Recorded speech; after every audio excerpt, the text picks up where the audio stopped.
आपण पाहत आहात सत्य व रोखठोक न्यूज चॅनल महावृत्त न्यूज. आवाज तुमचा, ताकद आमची. चक्क पत्नीच्या निवडणुकीसाठी स्वतःची मोटरसायकल विकणारा अवलिया. प्रभाग क्रमांक 14 मधील नागरिकांमध्येही कौतुकास्पद व कुतूहलाचा विषय. सर्वसामान्यांच्या प्रश्नांवर महापालिकेत लोकप्रतिनिधी म्हणून आवाज उठवणार रिक्षाचालक मोहसिन शेख. राज्यातील महानगरपालिका निवडणुकांचा बिगुल वाजल्यापासून सर्वत्र वातावरण तापले आहे. यामध्ये कोल्हापूर महानगरपालिका निवडणुकीच्या रिंगणात महायुती आणि महाविकास आघाडीमध्ये उमेदवारीसाठी रस्सीखेच सुरू आहे. इच्छुक उमेदवारांच्या मुलाखती प्रत्येक पक्षाच्या कार्यालयात संपन्न झाल्या आहेत आणि सर्वांना एकच धाकधूक आहे की आपले नाव उमेदवार यादीमध्ये फिक्स आहे की नाही. उमेदवारी मिळाली तर काय आणि नाही मिळाली तर कोणता पर्याय, या विवंचनेत इच्छुक असताना दिसत आहेत. सोयीच्या राजकारणासाठी या पक्षातील त्या पक्षात उड्या मारणारे दिसत आहेत. पण दुसरीकडे पाहायला गेले तर सामाजिक प्रश्नांची जाणीव आणि त्यासाठी सातत्याने आवाज उठवून प्रभाग आणि समाजाला न्याय देण्यासाठी असणारी एका रिक्षाचालकाची धडपड सुरू असतानाच यासाठी चक्क आपली मोटरसायकल विकून पत्नीला महापालिका निवडणुकीच्या रिंगणात उतरविण्याची तयारी करताना निदर्शनास आल्यानंतर महावृत्त न्यूजच्या माध्यमातून रिक्षाचालक मोहसिन शेख यांच्याशी केलेली बातचीत. महावृत्त न्यूज मीडियासाठी व्हिडिओ जर्नलिस्ट नियाज जमादारसह मुख्य संपादक डॉक्टर युवराज मोरे. हे इच्छुक उमेदवार महानगरपालिकेसाठी म्हणजे आपली तयारी करत आहेत.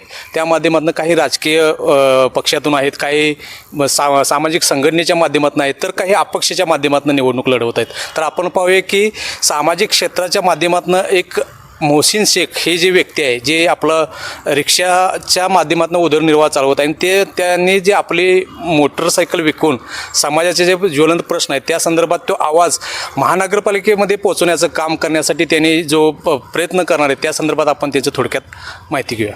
नमस्कार. नमस्कार सर. आपण जो समाजासाठी जो आपली मोटरसायकल विकून जे समाजासाठी जो एक त्याग करतात आणि समाजासाठी निवडणूक लढवतात, आपल्या पत्नी तबस्सुम शेख यांच्या माध्यमातून तुम्ही रिंगणात उतरतात. तर इथं जे प्रस्थापित आहेत, जे आर्थिकदृष्ट्या सक्षम उमेदवार आहेत, त्यांना कसं तुम्ही श्रेय देणार? मला असं वाटतं की मी कोणाला शह देण्यासाठी, मी अजूनसुद्धा माझ्या मनात हीच गोष्ट आहे की कोणाला आव्हान देण्यासाठी किंवा कोणाला शह देण्यासाठी नाही, तर मी त्या मतदार बंधू भगिनी आहेत, ज्या माझ्या माता भगिनी आहेत, त्या सर्वांच्या विश्वासावरती ही निवडणूक लढवतो आहे. कारण लोकशाहीमध्ये श्रीमंत असेल तर भिकारीसुद्धा निवडणूक लढवू शकतो, हा माझा विश्वास आहे. कारण लोकशाही यालाच म्हणतात. जर माझ्यासारख्या सर्वसामान्य आणि गरीब कार्यकर्त्याला जर समाज एक्सेप्ट करत असेल तर 100% मी या प्रभागासाठी, जो माझा प्रभाग क्रमांक 14 यादवनगर येतो, तर माझ्या प्रभागासाठी मी नक्कीच 100% देण्याचं, 99% बोलत नाही, मी 100% देण्याचा प्रयत्न करेन आणि मी प्रामाणिकपणे काम करेन जर मला ह्यातून संधी मिळाली तर. आज पाहिलं तर तुम्हाला माहिती आहे की ज्या आत्तापर्यंतचे इलेक्शन झाले, गेली नगरपालिकेमध्ये ज्या बघितलं तर तिथं आर्थिक व्यवहाराचे जे जास्त एका मताला 5 निवडणूक आहे ती ही प्रस्थापितांची आणि आर्थिकदृष्ट्या सक्षम असणाऱ्यांची आहे. तर तिथं तुमच्यासारख्या आपल्यासारख्या सामान्य माणसांच्या सामाजिक क्षेत्रात काम करण्याचं वलय तिथं टिकू शकेल काय? जर कोल्हापूरकरांना आपल्या प्रभागात खरोखर चांगलं काम हवं असेल तर त्यांनी ह्या वेळेला विचार करून मतदान करावं. कारण एकदा घेतलेल्या मतासाठी जे पैसे असतील त्या आयुष्यभर तरी पुरणार नाहीत. पण तुम्हाला बदल हवा आहे, तुम्हाला सगळ्यात सुखसुविधा पाहिजेत आणि तुम्ही महानगरपालिकेशी भांडताय सुद्धा की आम्हाला ह्या सुविधा मिळत नाहीत म्हणून. जर तुम्हाला त्या चांगल्या गोष्टी हव्या असतील तर ह्या वेळेला लोकांनी विचार करून मतदान करतील आणि आपलं मत पैशासाठी ते वाया घालवणार नाहीत, हे मला असं वाटतं.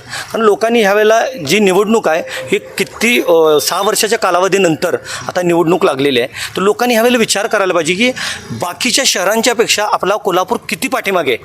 आणि मी रिक्षा ड्रायव्हर आहे, माझ्या रिक्षामध्ये आई अंबाबाईच्या दर्शनासाठी बाहेरून पर्यटक येतात, लोक येतात, ते विचारतात आम्हाला की कोल्हापूरची परिस्थिती अशी काय. तर मला असं वाटतं की ह्याला जबाबदार कोल्हापूरचे नागरिकच आहेत. गेली 6 वर्ष झालं या म्हणजे महानगरपालिकेमध्ये प्रशासक नेमणूक झालेली आहे आणि त्या लोकप्रतिनिधी नाही, तर लोकप्रतिनिधी नसल्यामुळे या प्रभागामध्ये किंवा कोल्हापूरचे जे विकास खुंटलेला आहे, तर त्या माध्यमात तुम्हाला काय प्रश्न वाटतात की बाबा जिथं लोकप्रतिनिधीच हवा? आणि त्या माध्यमातून तुम्ही पुढे काम करू शकता. लोकप्रतिनिधी हवाच, म्हणजे नगरसेवक हा हवाच प्रभागासाठी. पण कसा हवा की त्याला ह्या ज्वलंत मुद्द्यांच्यावरती त्याची तळमळ हवी, की मला ह्या ज्वलंत मुद्द्यांच्यावरती मला काम करायला हवं. आणि जे मुद्दे आपल्या प्रभागात आपल्या डोळ्यासमोर दिसत आहेत किंवा नाही दिसत आहेत, लोकांच्या तोंडून आपण ऐकतोय, ते करण्याची त्याच्यात धमक हवी असं मला वाटते. कारण महत्त्वाचं म्हणजे काय की जर प्रभागात स्वच्छता नसेल, प्रभागात सुखसुविधा नसतील, तर लोकांच्या आरोग्याचा प्रश्न येईल, बाकीच्या सगळ्या गोष्टींचा प्रश्न येईल. आणि ह्या सगळ्या गोष्टींना जबाबदार फक्त आणि फक्त मला असं वाटतं की मतदारच आहे.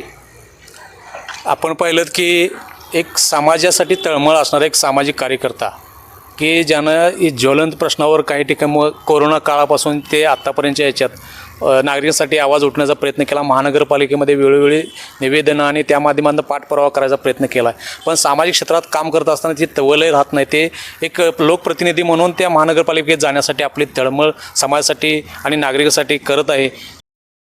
महावृत्त न्यूज चॅनलला लाईक करा, शेअर करा आणि सबस्क्राईब करा.